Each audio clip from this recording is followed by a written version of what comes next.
Di sini saya sudah menampilkan tugas yang saya berikan pada pertemuan kelima, yaitu tentang pivot chart dan tables. Sebelum kita praktik ya tentang pivot chart atau pivot table ini, kita bahas sedikit tentang apa itu pivot chart and tables. Jadi begini, jika kita memiliki sekumpulan data yang ini disajikan dalam sebuah tabel ya, dalam sebuah tabulasi data seperti ini. Nah, ini contoh dari tabulasi data penelitian. Kemudian di sini menggambarkan data-data tentang perusahaan. Ada ini kode perusahaannya, kemudian tahunnya. Masing-masing perusahaan itu diobservasi dalam 5 tahun dari 2010 sampai 2014. Kemudian ada board size ya, ukuran dewan komisarisnya, kemudian board meeting, kemudian board independency, komite audit, kualitas audit, kemudian ownership. Ownership ini adalah kepemilikan sahamnya dalam bentuk persentase. Kemudian di sini industri kategori industri ya, yaitu 0 dan 1. 0 itu merujuk kepada industri dengan low profile, sedangkan 1 itu kepada industri yang high profile. Ada total aset, ROA, LEV, dan CSRD.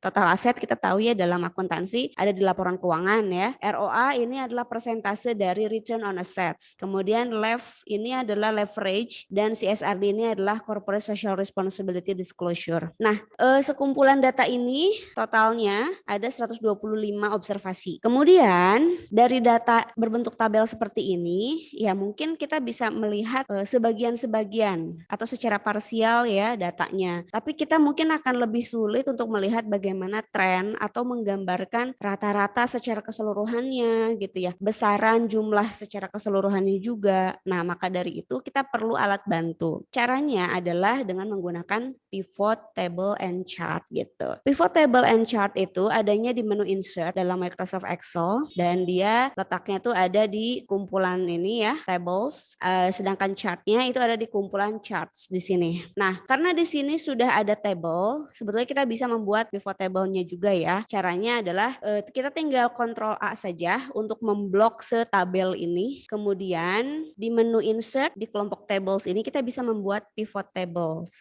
Di sini dia sudah menyediakan toolbar recommended pivot tables ya. Jadi kita nggak usah pilih-pilih lagi format yang paling sesuai dengan data kita. Dan di sini dia sudah menawarkan beberapa rekomendasi pivot tables yang sesuai. Kita bisa langsung klik saja, kita coba. Nah, di sini dia menawarkan tampilan pivot tables yang menunjukkan sum of total assets atau jumlah dari total aset semuanya dan dari multi perusahaan dan dari masing-masing tahun. Dari data pivot table ini kita bisa tahu ya bahwa secara jumlah begitu ya, nilai dari total aset seluruh perusahaan pada tahun 2010 itu adalah sebesar 68 triliun. Sedangkan di tahun 2011-nya 83 triliun, 2012-nya 96 triliun, sampai 2014-nya 127 triliun. Dan dengan cara seperti ini, dengan pivot table ini kita bisa melihat trennya ya, meskipun tidak tergambar secara langsung, kita harus melihat lagi perbarisnya berapa. Jadi untuk industri yang low profile yang 0 ini, angka jumlah dari total aset secara keseluruhan dari semua perusahaan itu dari tahun ke tahun mengalami peningkatan gitu ya, kelihatan. Nah, kalau untuk industri yang high profile ini relatif berfluktuasi ya, ini naik turun, naik lagi turun lagi. Itu pivot tables dan ini tidak hanya untuk sum saja, tapi bisa kita ubah. Misalnya kita ingin melihat secara rata-rata, berarti kita pindah nih ke wilayah kotak dialog pivot table fields ini, kemudian di bagian bawahnya kita bisa atur ya value apa yang ingin kita tampilkan. Ini kita bisa klik value field settings, kemudian kita klik average. Maka yang akan dia tampilkan bukan lagi jumlah dari semua perusahaan, melainkan rata-ratanya. Nah, itu dia pivot tables. Kemudian apa kaitannya dengan pivot chart? Nah, kalau pivot chart itu menggambarkan dalam bentuk grafik gitu, diagram ya, seperti yang memang kita biasa gunakan di kelompok chart. Namun kalau chart yang biasa ini kita mengambil datanya itu dari tabel mentah. Nah, kalau pivot chart itu data yang diambil adalah dari tabel pivot gitu ya. Nah, di sini oke, kita bisa langsung dari tabel ini sebetulnya atau bisa dari tabel yang tadi kita buat, tabel pivotnya. Nah, kalau dari tabel awal itu kita kita blok seperti tadi caranya, Ctrl A, kemudian kita klik nih toolbar pivot chart. Sebenarnya ini juga udah otomatis ya, pivot chart and pivot table. Kita klik pivot chart and pivot table misalnya, kemudian kita cek lagi apakah range yang sudah kita pilih itu sudah benar. Kalau sudah, kemudian kita juga pilih di bagian bawahnya ini, di mana pivot table dan pivot chart ini akan kita tempatkan. Apakah kita mau bikin di worksheet yang baru atau di worksheet yang ini? Kalau di worksheet yang ini berarti akan muncul di sebelah tabel ini. Saya memilih untuk di new worksheet supaya lebih rapi. Kemudian kita klik OK saja dan secara otomatis akan terbentuk sheet baru ya. Dan di sini ada kotak dialog pivot chart fields. Kemudian di tugas 5 yang saya berikan itu, saya meminta kalian untuk menampilkan pivot chart and pivot table seperti tampilan di sini.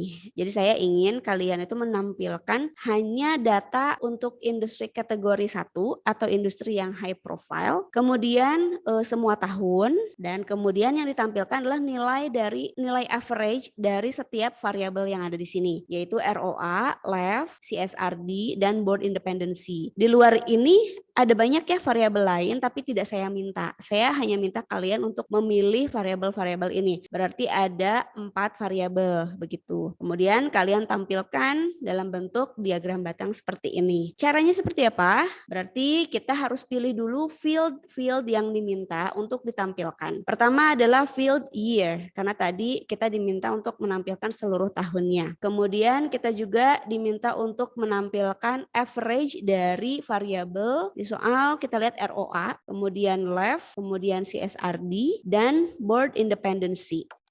Kemudian industri kategorinya juga ya, karena kita harus memfilternya. Industri kategori ini kita tempatkan di filter di sini. Sedangkan ini variabel-variabel yang lainnya yang tadi kita klik ini sudah betul ada di values di sini. Namun yang kita tampilkan bukan sum-nya, bukan jumlahnya, melainkan average-nya. Jadi kita edit ya di masing-masing field ini dengan mengklik panah bawah, kemudian value field settings, kemudian average. Lakukan hal yang sama untuk semuanya. Untuk ROI juga.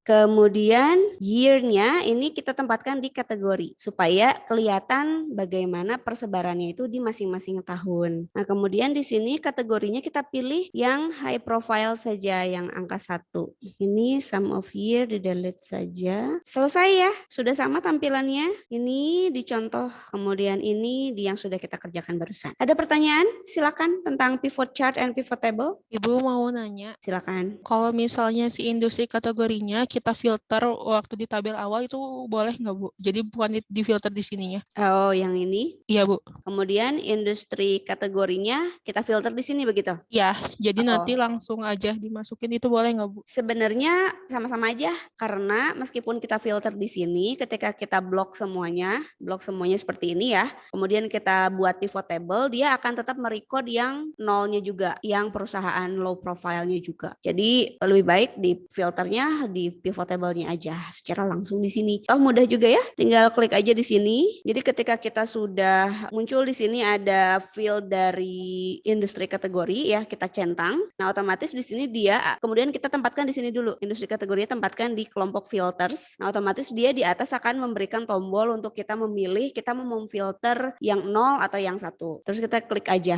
yang angka 1 begitu. Kalau kita mau yang low profile, tinggal pilih yang 0 gitu aja. Oke, Bu, makasih. Sama-sama Vira.